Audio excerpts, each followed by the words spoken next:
자, 이제 우리 하나님 앞에 신앙 고백과 함께 기도로 나아가겠습니다.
채우네 주 나의 모든 것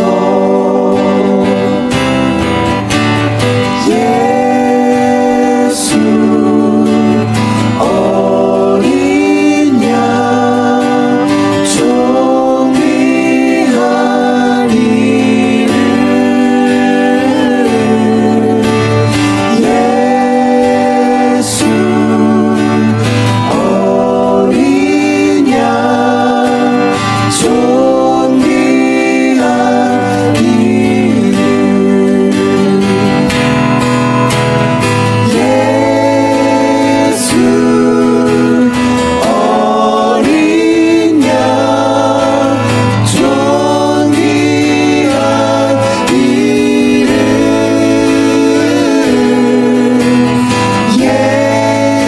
예수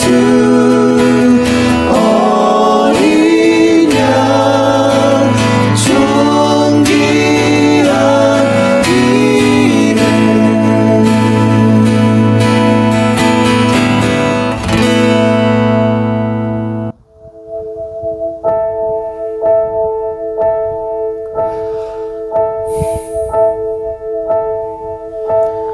예수 우리 왕이여 이곳에 오셔서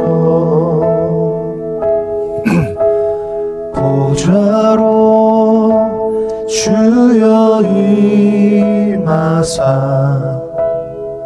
찬양을 받아 주소서 주님을 찬양하오니 주님을 찬양하오니 주님을 경배하오니 왕이신 예수여 오셔서 좌정하사 다스리소서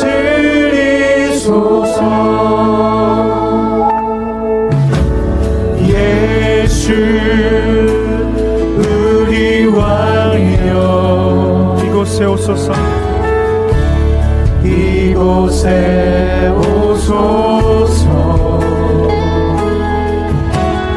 보좌로 주여 임하사 찬양을 받아 주소서 주님을 찬양하오니 주님을 찬양하오니 주님을 경배하오니 왕이신 예수여 오셔서 좌정하사 다스리소서 예수 우리 왕이여 예수 우리 왕이여 이곳에 오소서 이곳에 오소서 보좌로 주여 임하사 찬양을 받아 주소서 주님을 찬양하오니 주님을 경배하오니 왕이신 예수여 오셔서 좌정하사 다스리소서 아멘.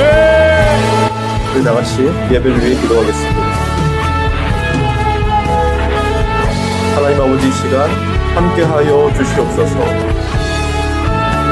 성령께서 주장하여 주셔서 이 예배가 오직 하나님께만 드려지는 예배 되도록 인도하여 주옵소서.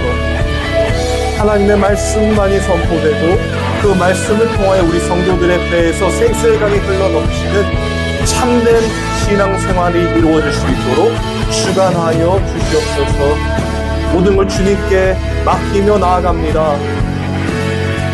하나님 붙들어 주시옵소서.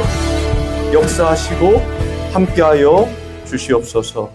감사를 드리며 예수님의 이름으로 기도합니다. 아멘. 하나님의 말씀 보겠습니다. 하나님의 말씀은 사도행전 4장 9절에서 12절 말씀입니다. 사도행전 4장 9절에서 12절 말씀 제가 읽겠습니다. 만일 병자에게 행한 착한 일에 대하여 이 사람이 어떻게 구원을 받았느냐고 오늘 우리에게 질문한다면 너희와 모든 이스라엘 백성들은 알라. 너희가 십자가에 못 박고 하나님이 죽은 자 가운데서 살리신 나사렛 예수 그리스도의 이름으로 이 사람이 건강하게 되어 너희 앞에 서느니라. 이 예수는 너희 건축자들의 버린 돌로서 집 모퉁이의 머릿돌이 되었느니라. 다른 이로서는 구원을 받을 수 없나니 천하 사람 중에 구원을 받을 만한 다른 이름을 우리에게 주신 일이 없음이라 하였더라. 아멘. 기도하겠습니다. 하나님 아버지 감사합니다. 이 시간 주님의 말씀을 전하고 듣기를 원합니다. 성령께서 주장하여 주시고 사람이 말이 아니라 하나님의 말씀이 선포되는 시간 되게 하여 주시옵소서. 감사를 드리며 예수님의 이름으로 기도합니다. 아멘. 사실상 모든 사람들이 원하는 게 성공이잖아요. 그래서 사람들이 자신들이 원하는 어떤 목적을 이루고 성취하게 되면 그걸 성공이라고 말하는데, 기본적으로 우리가 성공했다 한다면 돈과 이 권력과 명예를 얻게 되는 것이라고 생각해 볼 수 있어요. 그렇다면 이 기독교의 성공은 무엇일까요? 보통 이제 우리가 생각하기에 이 기독교, 교회가 성공한 교회다라고 하면 어떤 거죠? 기본적으로 사람이 많아지고 그것을 통하여 이 영향력이 생기고 또 큰 건물이 이 예배당으로 존재하고, 그러면서 무언가 이 세상에 어떤 영향력을 미칠 수 있는 힘을 갖게 되는 것 아닙니까? 그리고 그런 교회를 담임하는 이 목사들이 결국에는 권력을 갖게 되고 모든 사람들의 어떤 이런 추앙을 받게 되는 그런 단계에 이르는 것을 성공이라고 할 수 있을 겁니다. 그런데 여러분, 정말 이런 것이 기독교, 특히 성경에서 말하는 그런 하나님의 영광과 연결이 될 수 있을까요? 이 하나님의 뜻과 이렇게 플러스 혹은 시너지 효과를 내고 하나님이 주시는 업복을 통해서 그런 성공을 이룰 수 있다라는 것으로 연결할 수 있겠냐는 거죠. 잘 생각해 보시면요.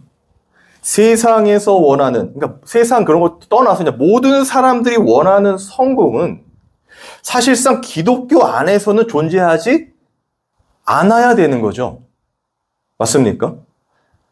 여러분, 세상에서도 똑같이 돈과 권력을 추구해 얻게 되는 걸 성공이라고 하는데, 기독교 안에서도 교회가 헌금을 통하여 돈을 모으게 되고 그것을 통해 이 건물을 짓고 무언가 더 많은 영향력을 미칠 수 있는 권력을 얻게 되는 것.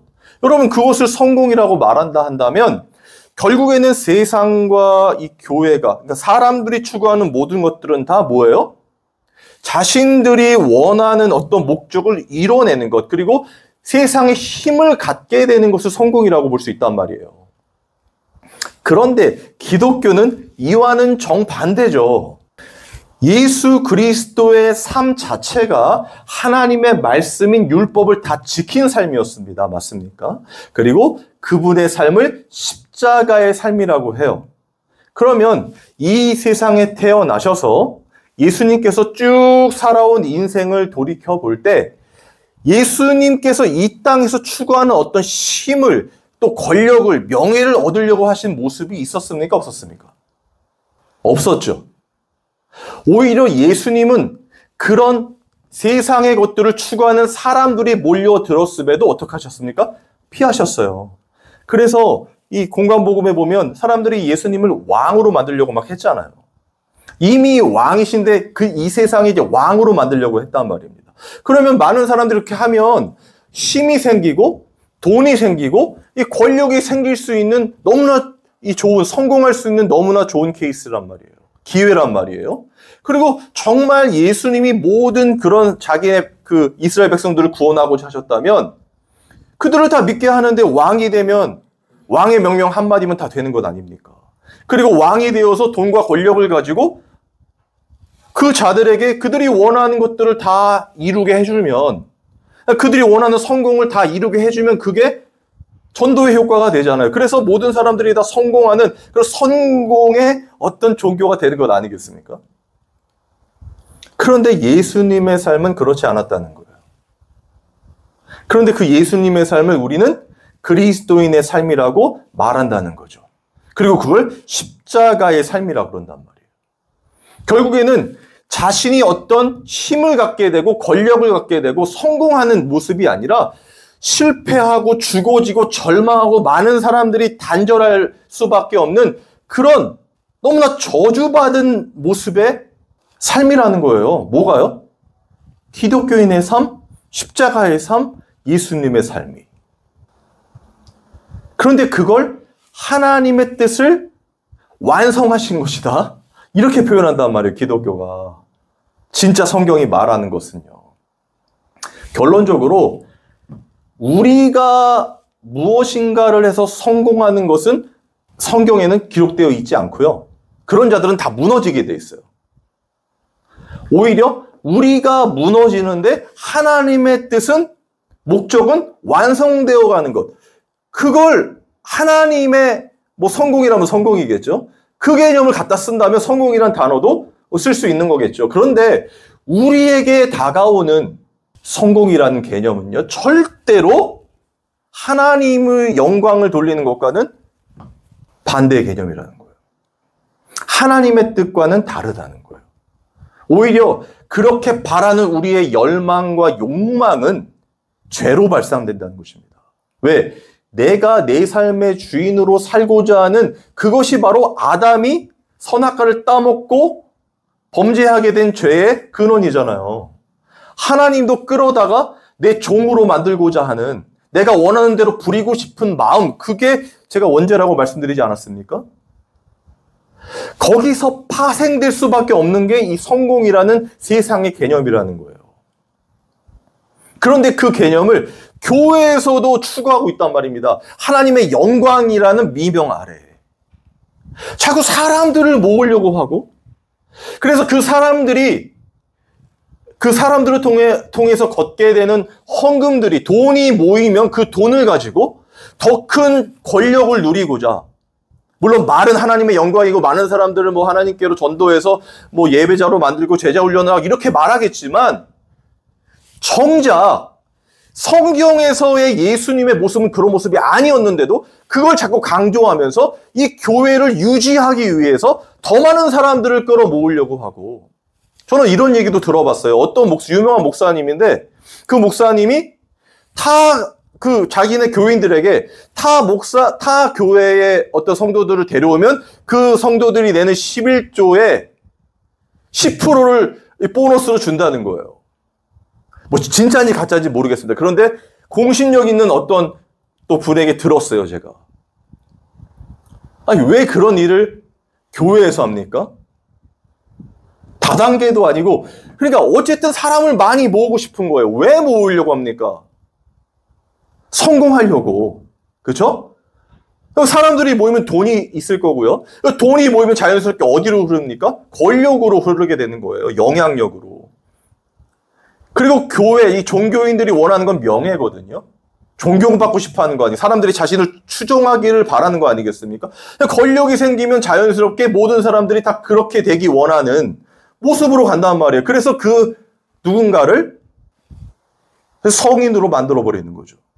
그리고 다 저런 모습을 추구해야 하나님의 영광을 돌리는 하나님의 종이다, 이렇게. 여러분, 정말 기독교가 이런 성공을 이루는 종교입니까? 분명히 사도 바울은 나는 죽고 예수로 산다고 했어요. 맞죠? 나는 없다는 거예요. 나는 자꾸 썩어지고 예수 그리스도만 드러나는 거잖아요.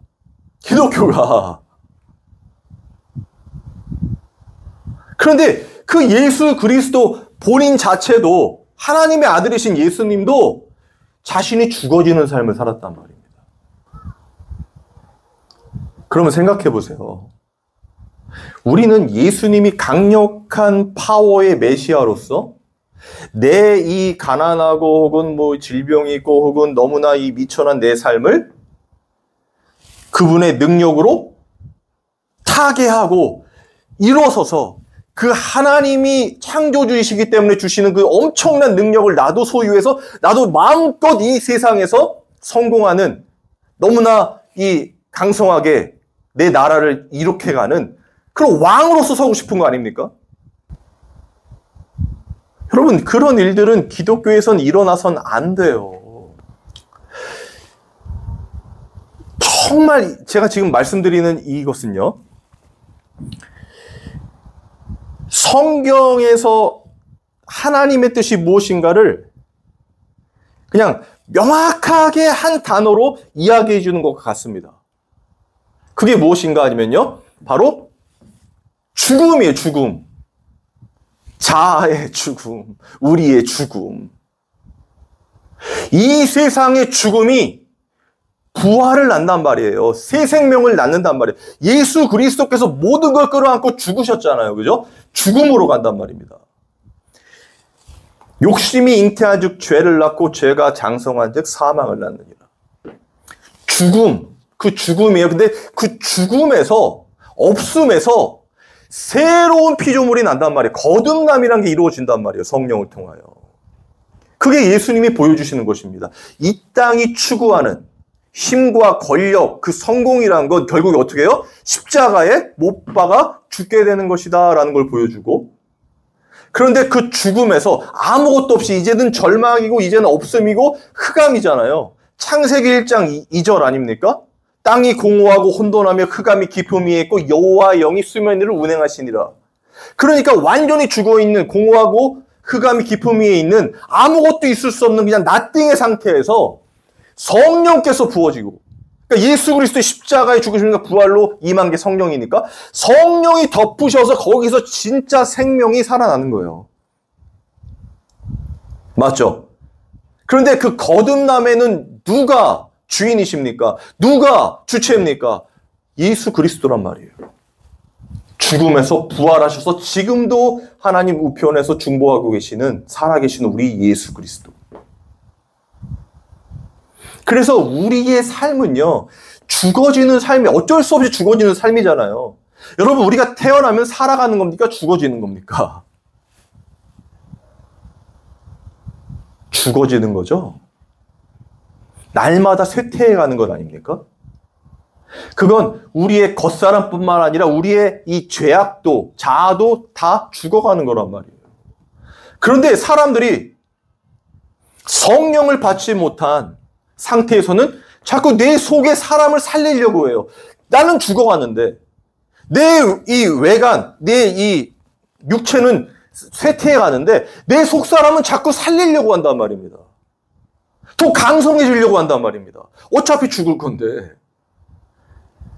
그런데 사람들이 그걸 기억하지 못해요. 자기가 죽는다는 걸 생각지 못한단 말입니다. 오래 살 것 같거든요.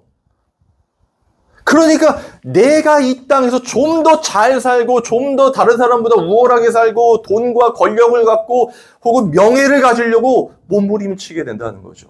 그런데 그게 세상 사람들의 일만이 아니라 기독교 안에서, 교회 안에서도 벌어지는 일이라는 거예요. 그런데 그런 것들은 다 결국에 어떻게 해요? 쇠퇴한단 말, 썩어진단 말입니다. 진짜 내 안에서 이게 열망이 되고 내 속사람이 이 살아나는 것, 새로운 피조물로 살아가는 것, 성령이 하시는 일이에요, 여러분. 우리 안에 성령이 계셔야 그런 일들이 일어난다는 것입니다. 그리고 그 성령께서 계속 내가 얼마나 큰 죄인인지, 여전히 죽을 수밖에 없는 죄인인지를 보게 하신다는 거예요. 매 순간마다. 그러면서 내가 나를 의지하지 않고 오직 나를 구원하신 예수 그리스도 그분만을 붙들게 만든다는 겁니다. 그러니까 자꾸 나는 죽어지고 나의 영역에서 내가 주체가 되는 그런 어떤 순간들은 점점 줄어든다는 거예요. 그리고 하나님의 통치를 받는 하나님의 영역이 넓어진다는 겁니다. 그게 바로 성화예요, 그게. 그게 성령이 우리를 이끄시는 방식입니다. 그래서 내가 나를 의지하자, 이 세상을 의지하자, 어떤 것을 의지하지 않게 만들어버리시고 내가 의지할 건 오직 나의 목자 되신 예수 그리스도구나. 그래서 다윗의 고백처럼 여호와는 나의 목자시니 내게 부족함이 없으리로다를 고백하게 된다는 거예요. 여러분, 만약 성공이라면 그게 성공 아니겠습니까? 하나님만 의지해버리는 그 하나님 형상의 회복이 일어난 상태. 그게 성공이라면 기독교에서도 성공 써도 됩니다, 그 단어를. 그런데 그게 아니라면 제발 이 기독교 안에 성공이라는 단어는 쓰면 안 돼요. 사라져야 됩니다, 완전하게. 여러분, 오늘 본문에 11절이 그걸 잘 보여주고 있어요. 제가 읽어볼게요.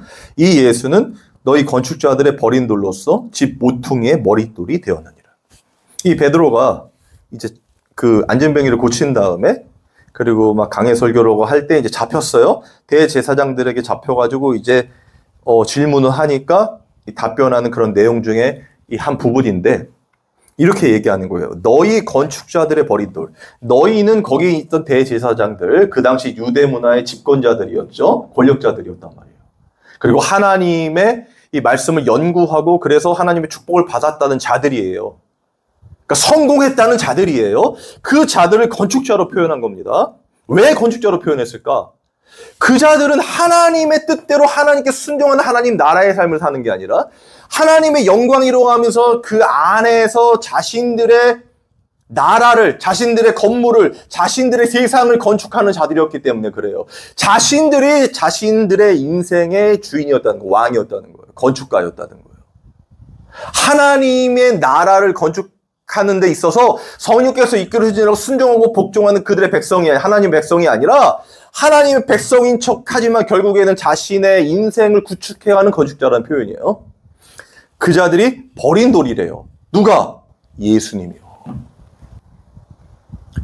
여러분, 이걸 잘 아셔야 됩니다. 세상은요, 혹은 뭐 교회 안 상관없습니다. 그냥 모든 인간은 다 자신의 삶을 자신의 뜻대로 건축해가는 건축자들이에요. 그 자신의 원하는 것들을 이루고자 하는, 그 성공이라는 것을 이루고자 하는 건축자들이란 말이에요. 왕이란 말이 자신 삶의 왕. 그런데 그 왕이 또 다른 왕이 존재하여서 그 왕 밑에 들어간다? 있을 수 없는 일입니다.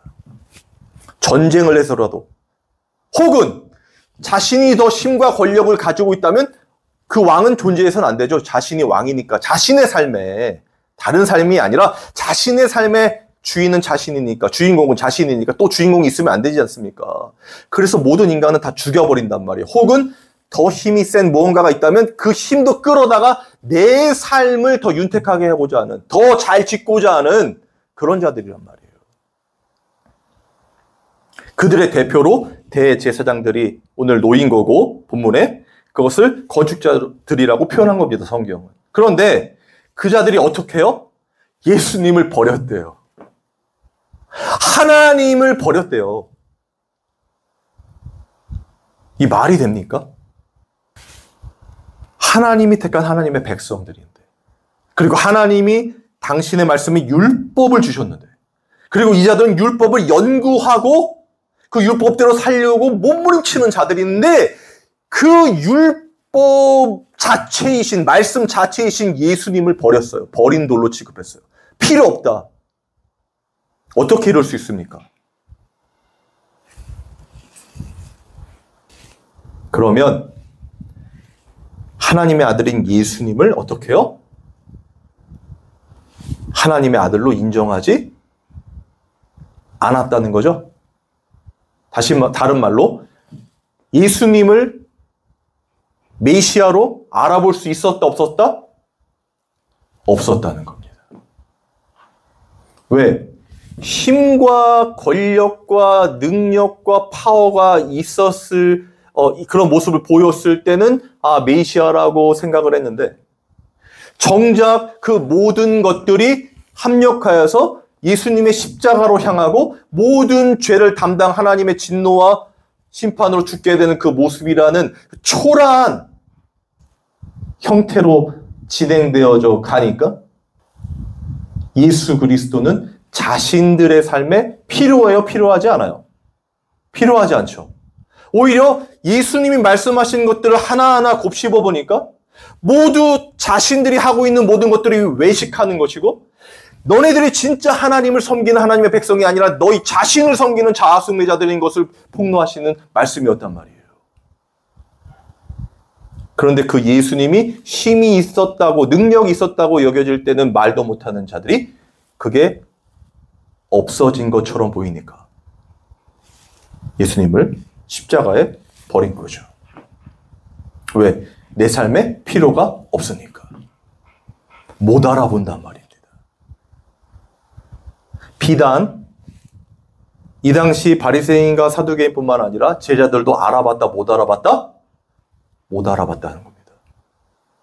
제자들도 다윗 왕국의 회복, 그래서 그 예수님이 왕이 되시면 자신들이 우편과 좌편, 이 공신들이 되고 뭔가 힘과 권력을 가지려고 했다는 거예요.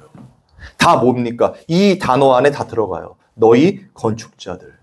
그래서 그 건축자들의 버린 돌, 예수님을 그렇게 버려버렸다는 거예요. 쓸모없는 돌로. 모두가, 모든 인간이. 예수님이 선택한 제자들까지도.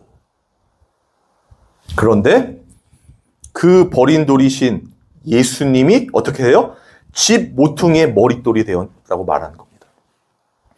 그 죽으셨던, 버려졌던, 십자가에 못 박히셨던 예수님이 부활하셨죠?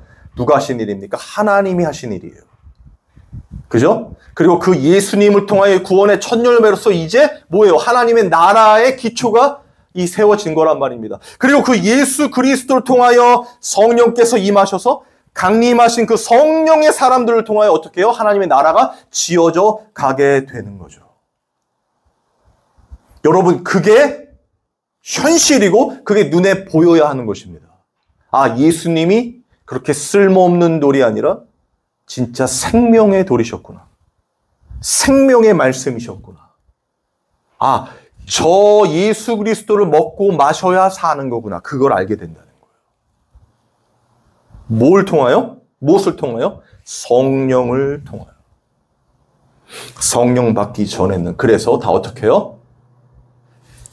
교회 안에서도 세상의 성공을 바란단 말이에요. 모두가. 그런데 여러분, 진짜 성령을 받게 되면 어떻게 됩니까? 예수님을 버리고 이 세상 모든 걸 얻고자 하는 마음에서 이 세상 모든 걸 버리고 예수님만을 쫓게 되는 모습으로 바뀐다는 거예요. 그런데 그것도 우리의 의지로서 그렇게 합시다, 해봅시다, 뭐 이런 게 아닙니다. 성령이 그렇게 끌고 가신다는 말이에요. 우리는 안 되는데 성령께서 계속 끌고 가신단 말이에요. 그래서 우리도, 저도 이렇게 개척교회를 하는 진짜 버려진 돌이나 마찬가지로 어디 처박혀 있는지도 모르는 저도 그 예수님을 발견했기 때문에 이렇게 말할 수 있는 것입니다. 이 예수는 너희 건축자들의 버린 돌로서 집 모퉁이의 머릿돌이 되었느니라. 그러니까 다른 이로서는 구원을 얻을 수 없나니 천하 사람 중에 구원을 얻을 만한, 받을 만한 다른 이름을 우리에게 주신 일이 없습니다. 여러분, 이게 진짜 기독교 아닐까요? 정말 성령 받은 자들은 바로 예수님을 이렇게 보게 된다는 거예요.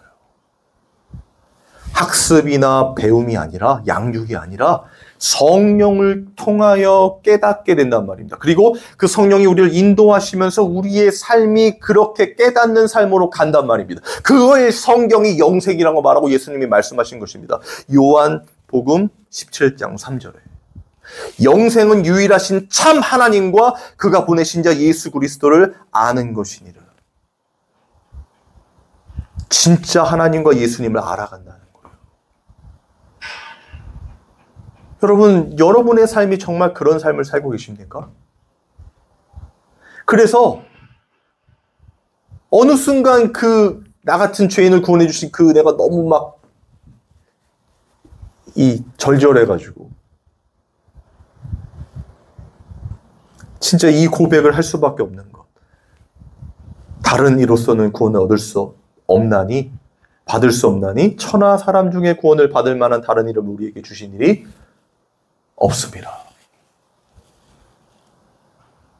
나 같은 죄인도 구원해 주신 주님, 이젠 주님의 그 뜻대로 살기를 원합니다. 이렇게 되어버린다는 것입니다. 그게 증인 아닐까요? 그게 진짜 성도들 아닐까요? 그게 기독교가, 이 교회가 추구하는 방향 아닐까요? 그리고 그렇게 될 수밖에 없는 구원의 완성이라는 거예요. 그게 성공이 아니라 내가 드러나는 게 아니라 나는 자꾸 사라진다니까요. 그리고 오직 말씀이신 예수 그리스도만 드러나는 거예요. 모든 진짜 교회라면 그 예수 그리스도만을 선포해야 되는 것 아니겠습니까? 저는 그런 일이 실제가 되기를 바랍니다. 여러분의 인생에서도. 이 설교를 듣고 계시다면은 아마도 세상과 나는 간 곳 없고 구속한 우리 예수님만 보입니다라는 분들이라고 믿어요. 정말 그 예수님의 그 구원의 은혜, 그거를 깨닫게 된 우리의 모습이 얼마나 이 황홀한지 모르겠습니다. 다른 사람들은 다 몰라도 대부분 다 몰라요, 여러분. 아무리 충성, 봉사, 큰 걸 하고 많은 일들을 감당한다고 해도 여러분, 그런 데에서 만족을 얻으면 정말 그 예수 그리스도께서 버려진 돌로서 하나님 나라의 머릿돌이 되시는 이 귀한 구원의 은혜를 알 수가 없어요. 세상에 모든 관심이 쏠려 있고 나에게 관심이 쏠려 있으면 하나님, 예수님을 볼 수가 없다고요. 그런 것들이 다 무너지고 부서지고 실패가 되고 사라져야, 그때야 내가 아무것도 할 수 없는 진짜 먼지요 티끌이라는 걸 알게 되고, 그런 나를 빚으셔서 하나님의 피조물로, 사람으로, 자녀로 만들어 가신다는 그 놀라운 생명의 말씀이 들어오는 거예요. 귀로 들어오고 눈으로 보고 손으로 만진 바 되는 것입니다. 저는 그런 은혜가 정말 여러분의 실제가 되기를 바라요. 성령께서 이 마지막 때에 정말 그런 예수님만을 사모하는 진짜 신부들, 그들에게 주시는 말씀이라고 생각합니다. 그런 은혜를 여러분의 삶 매 순간마다 성령께서 부어주시기를 주님의 이름으로 소망합니다. 우리 찬양하고 기도하겠습니다.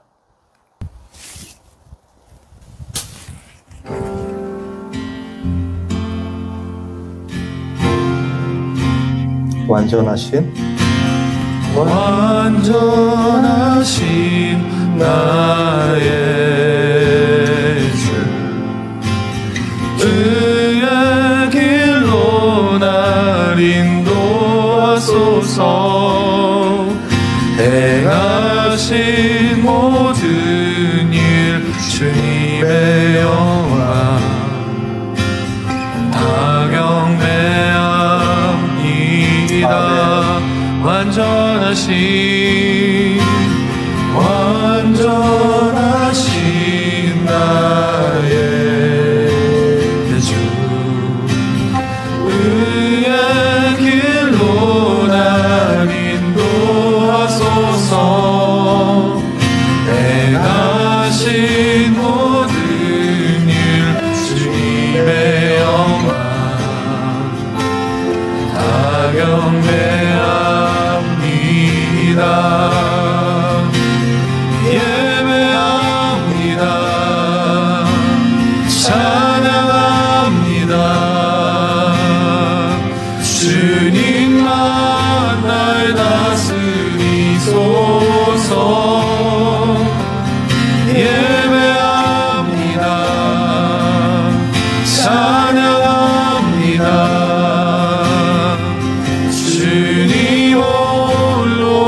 주님만 날 다스리소서. 예배합니다. 찬양합니다. 주님 홀로 높임만. 예, 주님만 예배합니다. 예배합니다. 찬양합니다. 주님만 날 다스리소서. 예배합니다. 찬양합니다. 주님 홀로 높인 밤에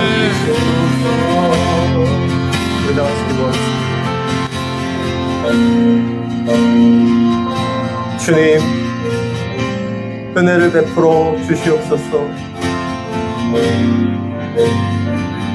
나 같은 죄인을 구원해 주신 그 은혜가 얼마나 큰 것인지 깨달을 수 있도록 성령의 충만함을 부어 주시옵소서.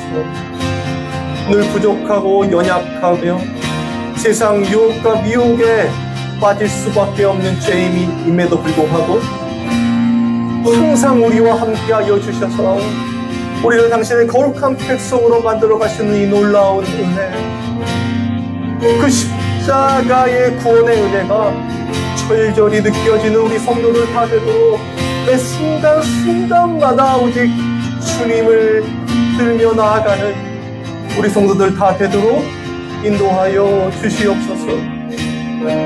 아버지, 모든 것 주님께 맡기며 나아갑니다. 주님께서 주장하시고 홀로 영광을 받아 주옵소서. 하나님 아버지, 감사합니다.